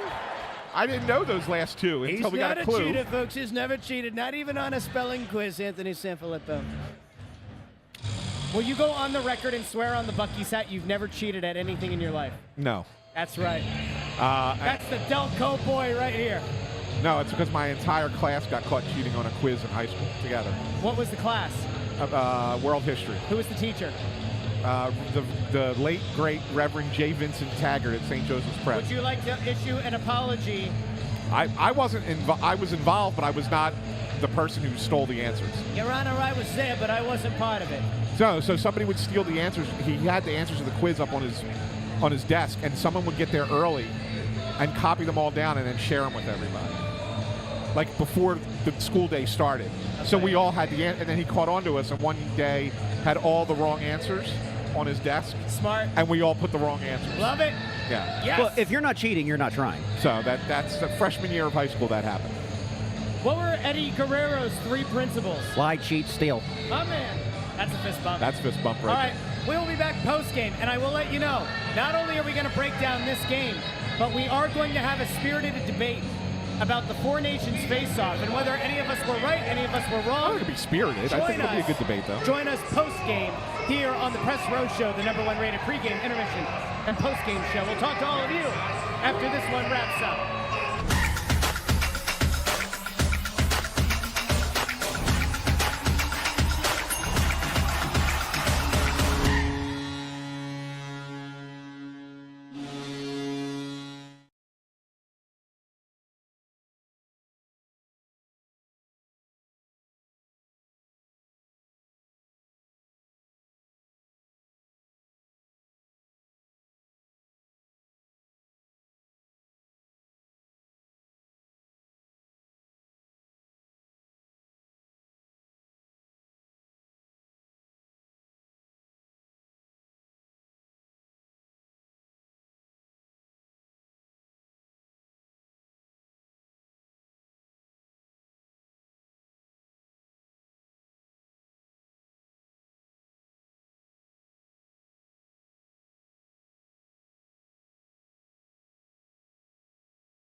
Welcome into the Press Row Show, the #1 rated pregame, intermission, and postgame show this side of the Mississippi, south of the Arctic Circle, north of the equator.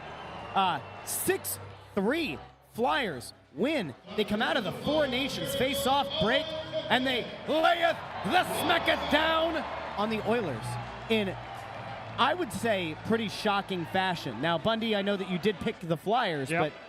but this was a pretty damn dominant performance. Leon Draisaitl having some really good moments aside, it was a pretty authoritative win by the Flyers tonight. It sure was, and they really dominated. After the it's funny, when Edmonton went, was it 3-3? Edmonton, yeah, they had the 3-3 tie.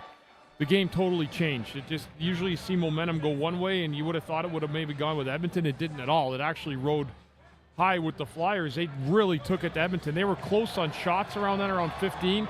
And I think the final total was like 32-17. 32-18. 32-18. Edmonton had almost nothing after their third goal.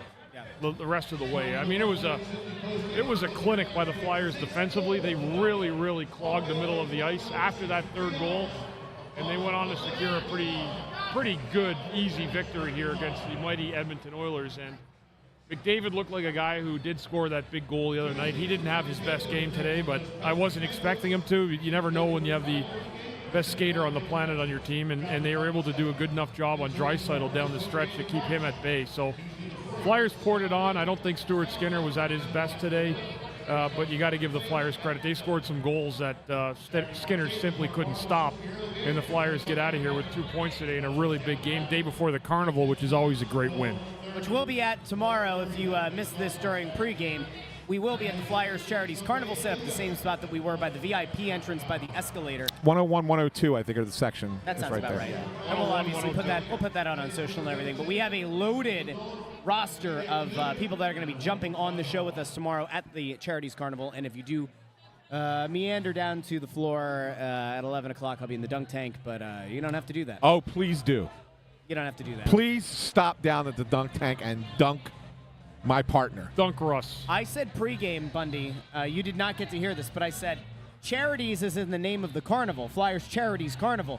There will be no charity when it comes to the dunk tank.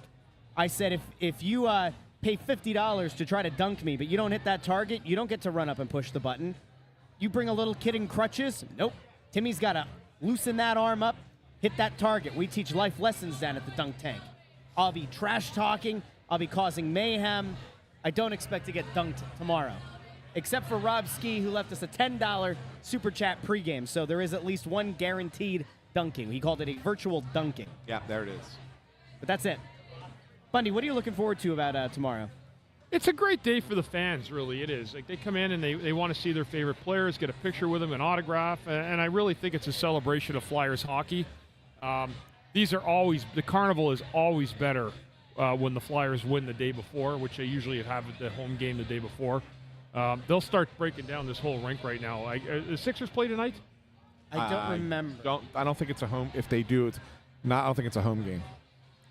They do. 7:30. Home against the Nets That's tonight. right. Because Cindy Oh, said, it is. Because Cindy said when she was on the show that it's an even shorter window to try to turn this place around. Wow. Yeah. So That's and not only is it a Holy Sixers game smokes. tonight, it's a 7:30 Sixers game. So it's an even later one. So they can't start setting up for the Carnival till 10 o'clock. 10:30 At probably. 10:30 at the earliest, you would think. Wow. Yeah. And they say they go all night. They bring in the Ferris wheel. They bring in a whole lot of stuff. Yeah, but Thanks, still. everybody. Good win today. Good win. Yeah. It's crazy. So if you do manage to get your way down here tomorrow, make sure you come find us. If we have people on the show, if we have guests, by all means, come over, get a picture, get an autograph from good old Bundissimo over there. You can come high-five intern Andrew, who will be more than ecstatic. I'm more than happy to sign autographs if people are there. The thing is we're doing interviews the whole time, and it's kind of like packed. Like, we're at a table literally hosting guests the Yeah, entire I mean, time. well, last year people were coming over to you, and while we were doing interviews, you were signing autographs. Yeah. And I have no problem doing it. Absolutely. Be happy to do it. Yeah, Bundy will sign everything. Here's a question for you about tomorrow. Yeah. Are you bringing Nancy and the kids? No. Why? I would have loved to see Nancy or one of your kids dunk you tomorrow. They're not going to be there. Our son has a soccer game tomorrow. Such a And shame. unfortunately, Back I up have to- I playing, have to huh? miss that Soccer's one. already started. He was doing. He does winter ball for travel. yeah. That would have been He's fun. got a game tonight. I'll make it there after this one, so that'll be good. That would have been fun. Well, they were there last year. Yeah, but they didn't get the chance to dunk you. Yeah, Like well, that would have there's been. always- They play indoors. No. Well, yeah. Tonight will be. Yeah. Yeah. But yeah. I mean, don't you think they at might- least 3 of your children would have gotten a kick out of dunking you? Oh, they all would have. Don't rule out Big Dino. He would have. Dino would have got a kick out of it too. Yeah. Yeah. You know what Dino's taken to the last few days? Today What's was the that? first day he hasn't. He's sitting in his crib, right? 2 years old, sitting in his crib. Yeah. He always wants his mom, right? Yeah. You can blame him. I open the door. Go away. Oh. That's how I've been greeted. 3 of the last 4 more. Go away. So you know what I did? Yeah. I said, all right, buddy. Close the door. Then he cries. Daddy! And I open the door back up. Do you want to try that again? Yeah. Oh, there you go. That's There you good. go. It's coming around. Look at that. Look at what you're doing. Good parenting. Anyway. Yeah. So Flyers Charities Carnival tomorrow, 11 o'clock is when we have our first guest. The show might go live at 10:30, 10:45. We'll have the stream set up. Yeah. So if you follow on YouTube especially, you'll see it well in advance. Yeah. Atta guy. Okay. Atta guy. We got Double birds. 2 one-finger salutes. Double birds. 2 one-finger salutes. That man was overserved. A little It bit. was, yeah. A little bit. Look at his hair. Jesus. He combed I it know. with a pork chop. Yeah. Jesus. That was something. That was interesting. The event staff person turned around, looked at us like, "What the hell is that about?" I just gave us a double bird. Yeah. Security stepping in. Yeah, she don't was. don't She was laughing about it. Like she thought it was funny. But- I'll tell you what, though. I bet she could pick that guy up, jackhammer him. put him well, in- especially put him especially in the submission state that hold. he was in. Oh, yeah. Yeah. Although he'd be kind of dead weight. I mean, intern Andrew Oh, could do it, dead weight. considering the state that he was in. Do you think can't intern believe the Andrew guy's would, still Do standing. you think intern Andrew would protect us? Like if somebody rushed us, No. do you think he would Not a chance. dive in the way? That's No. ridiculous. I absolutely would. His I've parents, said it to you before. I would throw hands for he you has guys. family members who are, I'd probably go down swinging, Protectors. but I mean, see that. Way to go, guys. He's Good not win. overserved. He's having a good time. Yeah. That's overserved and positive is good. Overserved and negative What a is not. crowd here today. This elevator's been just packed now for the last Oh, 15 well, minutes. you know how you know it was a great crowd today? How? And Russ catches this all the time, and I give him credit for it, but he's 100% right about it. The 50-50 drawing today Oh, yeah. He can was always- $53,000. Yep. It's crazy. Yeah, that's great. That's great for Flyers charities, but that's a big number. Did I tell you about like how sad it is in other cities? Yeah, I know. You don't have to tell me. I've been there. Like Like it's awful. I was at a Nets game when I had to go up for a meeting to New York for work. I was at a Brooklyn Nets Boston Celtics game at Barclays, right? Yeah. I swear, I'm pretty sure that it ended at $6,500. Yeah. I know somebody that maybe runs a hockey team in the city Oh that won the Eagles 50-50. no! Yeah, Danny Briere. You Get won out. the Eagles 50-50? A few years ago, yeah. No way. $140,000. That's amazing. Yeah. That's amazing. I don't know if he likes that. I don't know if he likes that story out there, but it's out there. I had no It's idea. not his fault. I No. mean, no. You just go to a game and you get to hit the 50-50. I buy an Eagles 50-50 every time I go to the game. Do you know, it was a few years, but when they first started doing it here, I forget what year it was, but mid-2010s when they first started doing it here. They used to walk through, and maybe they still do because we're not over there, but they used to walk through the press box and Yes. offer us the 50-50s in the press box. Yeah, 1 year, somebody in the press box won the 50-50. really. Yeah, it was from an out-of-town reporter. How much was it? 50-50? I don't remember Like what it was. 20? It was Probably around 20 It was something? no, it was more than that. It was like I think it was like 35 to 36,000, something like that. Was the 50-50? I turned around. He just sneezed into the open air. I turned around. There's nobody behind him. He sneezed into your arm. What the hell? Yeah, but I mean, think about it. Who raised you people? If the option is Sneeze into your arm. sneeze where there's nobody, or sneeze into your clothing, which you then are still around people with. That's a good point.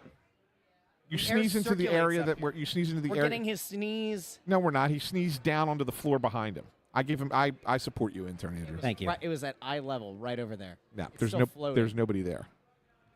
There's nobody there. Anyway, Disgusting. Big win tonight. yeah. Today. Is that what you want to talk about? You want to talk about the Four Nations really quick? I think we could probably talk. So, on our show, 2 weeks. It was 2 weeks ago. Yeah. There have been 2 times in the history of Snow the Goalie where we've gone very viral. All right. Once was And I'm the at the, Cutter Gauthier trade. and I'm in the center of the negative side of it both times. So go figure. And this time was on Instagram, where there's an Instagram reel going around, and it's you talking about how it was a PR ploy by the NHL. It was, Yada, yeah. yada. So this is before Four Nations happens. Now, people who are still responding to it, and they do, because I get every freaking notification. I want to scream. God bless. I get every notification, and it's people reacting as if we put it out today, which we did. It was 2 weeks ago. Yeah. None of us were excited for the Four Nations. Candidly, none of us were excited for it. I didn't really care. I didn't think it was like the dumbest thing, but I was like, I thought it was going to look like an all-star game. I didn't expect a lot of vim and vigor, we'll say, in the tournament. I just didn't see it. And then we got one game into the tournament, and I went, oh, yeah, this is different. This isn't just an all-star game. It's not being treated like what I've been saying now on my show for about a week and a half, the juxtaposition of USA-Canada happening on the same night that the NBA had the dunk contest won by a G Leaguer, the three-point contest that they had maybe 3 or 4 recognizable names. Steph Curry doesn't participate. They can't get Sabrina Ionescu or Caitlin Clark to participate. Victor Wembanyama and Chris Paul get in trouble, disqualified because they don't take the shots and the skills thing. Like the juxtaposition of the two, of that versus USA-Canada 3 fights in 9 seconds, seemed to shine a big blinking light on the difference between the leagues. And in fairness, in the weeks since, there has been more talk around hockey on ESPN and at the national media level than I can ever remember there being, at least in recent memory. Yep. And so now that, I guess, leads us to this. Ultimately, was it a good thing? It would appear as though 9.3 million people stateside watched the final, which was not available on ABC, which felt like a huge miss. That number would have been 12, 13, 14 million. Only available on cable and through streaming on ESPN+. Another 10.7 million reported from Sportsnet in Canada. It's the biggest hockey game, highest viewed hockey game in almost 30 years. Was it a success? Rephrase that, what you just said. It's the most viewed hockey game. Not the 2010 Olympics. Yeah. Sorry. It's the most viewed. Yes. No, it's the most viewed NHL sanctioned hockey game in 30 years. In 30 years. Okay. Yes. 2010 USA Canada had 27.2 million in the United States. Although there's a reason for that, but we'll get there. Yeah. Well, there was a reason for why you had the number you had the other day too. We'll get there too. Go ahead. Go ahead. I would love to hear you. Well, I'm going to let Bundy, because I think Bundy's going to give the. Bundy's going to give the. He's going to say, "Hey, it was better than I thought it was going to be." Yep. Go ahead. So I'm going to let him do his, and then I'll respond. I will say I was wrong. I'm just going to flat out say You're a good man. I was wrong. I thought it was going to look like an all-star game. I actually thought the first night it did at the beginning of the game, and then against Sweden, the Sweden-Canada game, I was like, this is kind of like all-star-ish a little bit, and then it wasn't. And then it wasn't all of a sudden after about the first 10 minutes of the first period. But then things totally changed with the of the Canada-U.S. game. I mean, the way that the guys poured into it, it was, and it goes, right alongside the fact that the NBA players, you heard what was going on there. I mean, their whole game was a disgrace. It was a joke. Awful. It was a disaster. So, and then here you are, you're showing guys really deep down care about their country, patriotism, winning the game for themselves, for their country, for their teammates. So it was a far better event, and it was a far better viewing event than I anticipated that we were going to see. And somebody said I wouldn't play.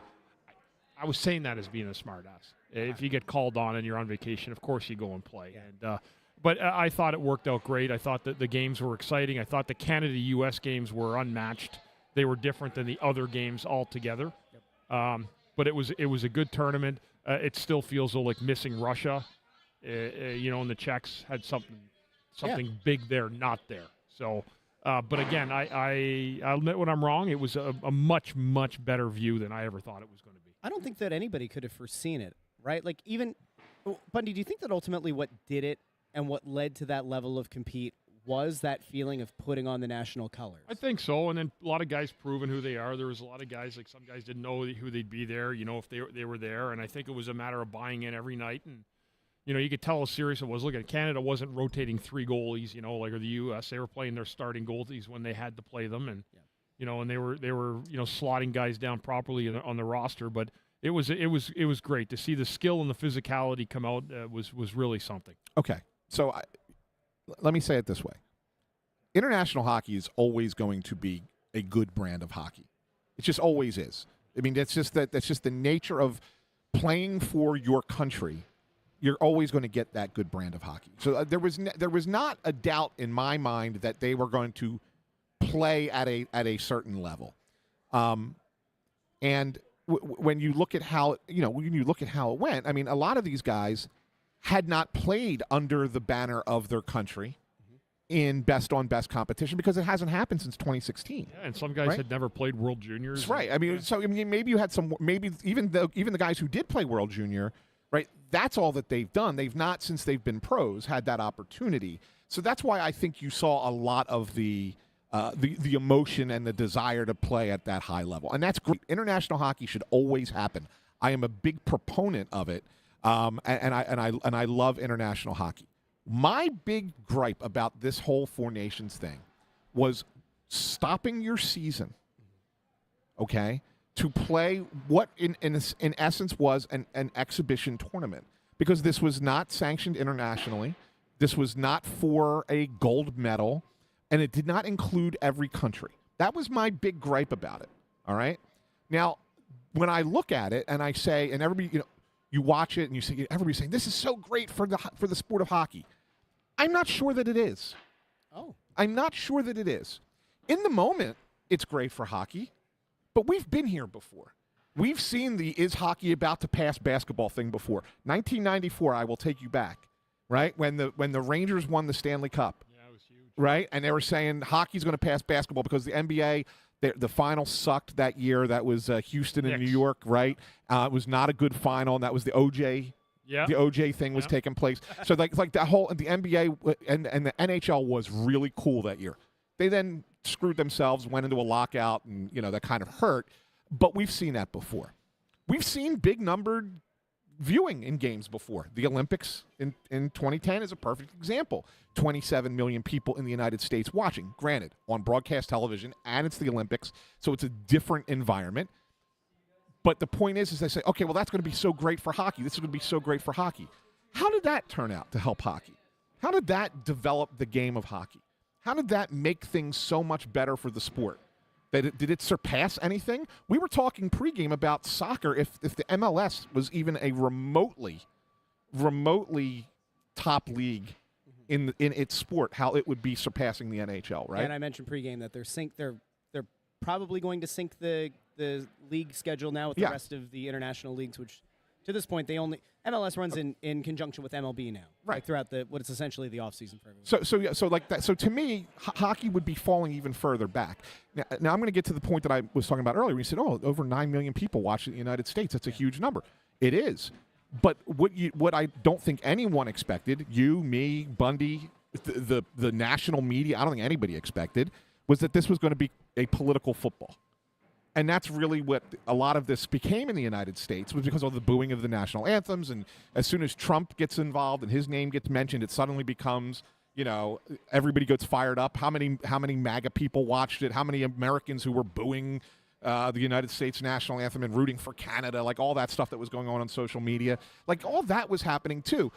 I don't necessarily think that's a good thing, right? I mean, why? Controversy creates cash.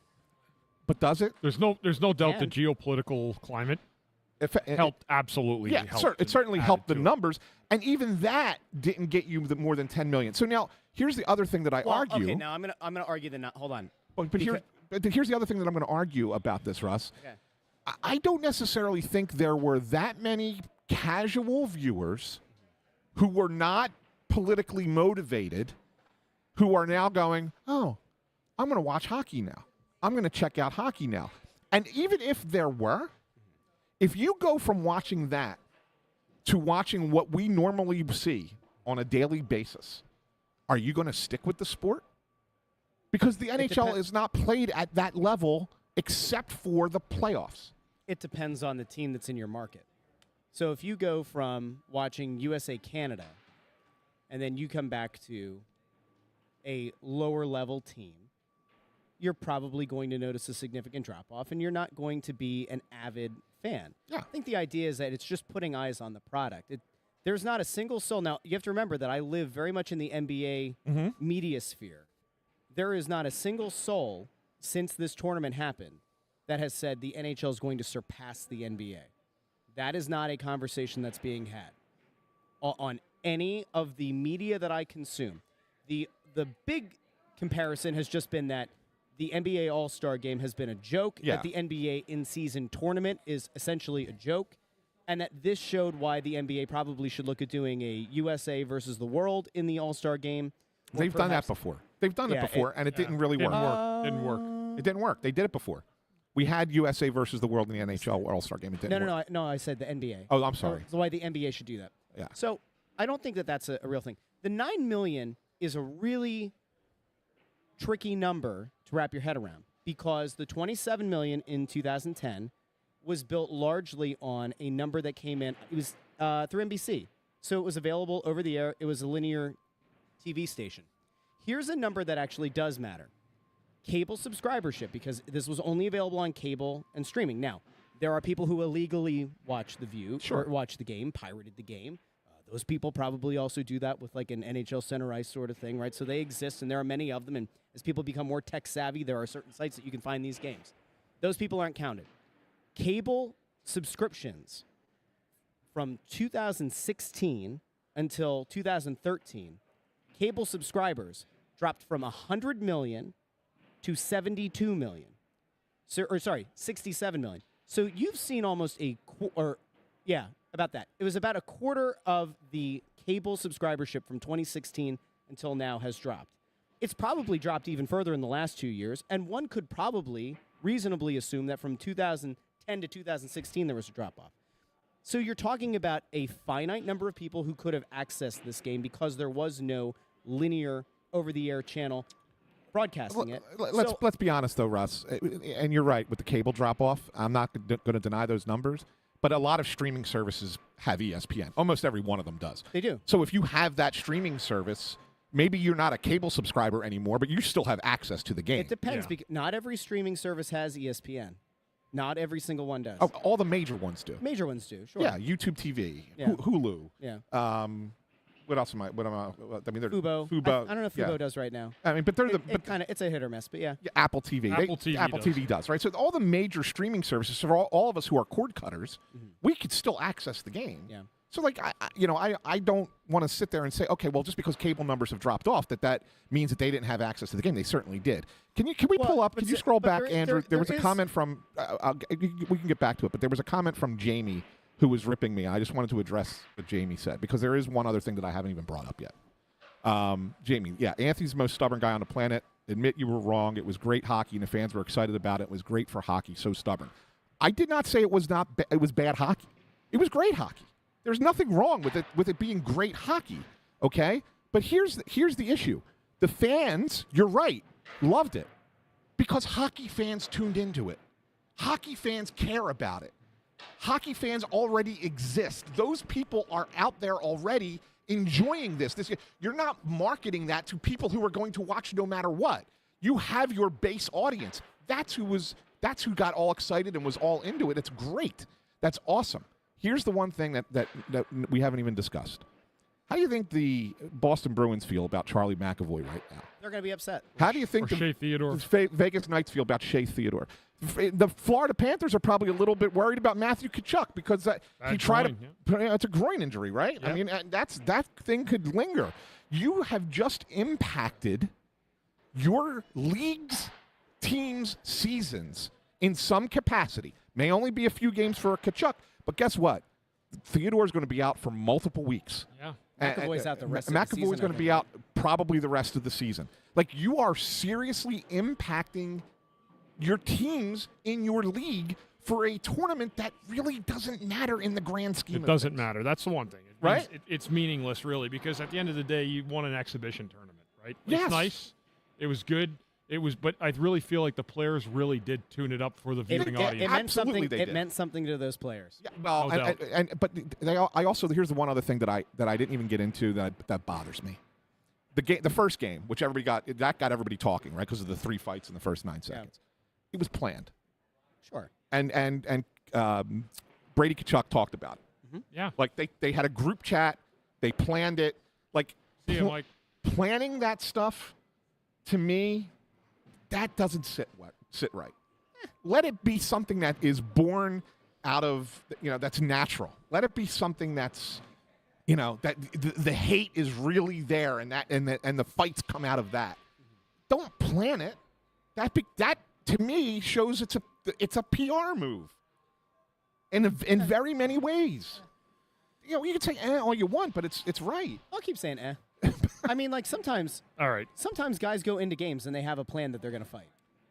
Yeah, and I don't. First of all, I don't like that. But it exists in the NHL itself. This was not. But this was not just. And that's the other thing. People are going to watch games now, thinking that you're going to see fights all the time, and we know it doesn't happen all the time. The fights just aren't there anymore. But I mean, if you're too.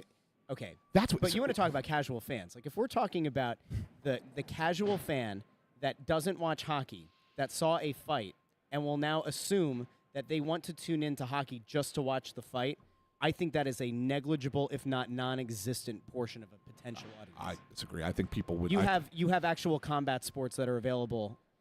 At the ready. There was just something about hockey when you have a little bit more animosity in the game. Sure, I don't. That makes it that much more interesting, even for a casual fan. I don't disagree with that. I just don't. And again, the basketball floor is laid behind. Yeah, I know. Final thing, and I just want to reiterate it for people who keep saying this. I did not say that it was bad hockey. You said it's bad for hockey. It was bad timing, and it's bad for the NHL right now. Let's see. We'll see what the viewership numbers look like over the next couple of months. We'll see if the overall number or if the national TV game numbers go up. We'll have a better idea. Yeah. And thank you, Brian Knowlton, for saying more than one thing can be true, because that ultimately is the truth. You could have great hockey, and this could be a great four-nation tournament, and ultimately not be the greatest idea. I will argue that from now until the end of time, after we had these conversations when ESPN and TNT both got in on the league, and we had an argument about whether or not it was ultimately good for the league to be on ESPN, we can argue about whether or not the ESPN product as a whole and presentation has been sensational or not. The fact that it had the mainstream attention that it did, if not, if even for a week, and we've seen it before, is still important. And we've seen it before, where it gets a lot of attention, and then nothing happens. The little engine that could, Anthony. It happens. The little engine that times. could said, "I think I can. I think I can. I think I can."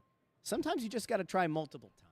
Yeah, and that's just like I try every time on the show to get those logic fights through his head. Those fights can't happen in the Olympics. You know why? Gets kicked out. You get kicked out. Well, because the IIHF, bunch of wimps. Just saying. Weenie Hut Jr. All right, we'll be back tomorrow. Good God, we'll be back in this building a little bit before 11 a.m.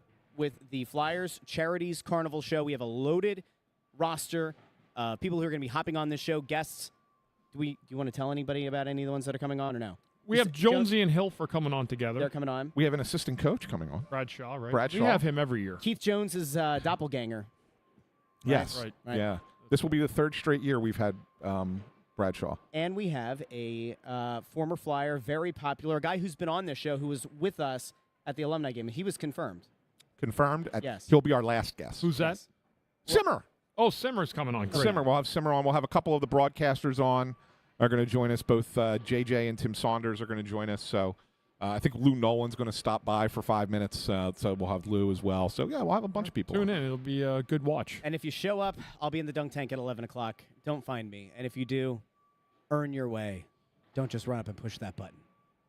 But now we're going to push this button. We're going to head out. See you later, everybody. See you guys. See you all Sunday here on the Press Row Show.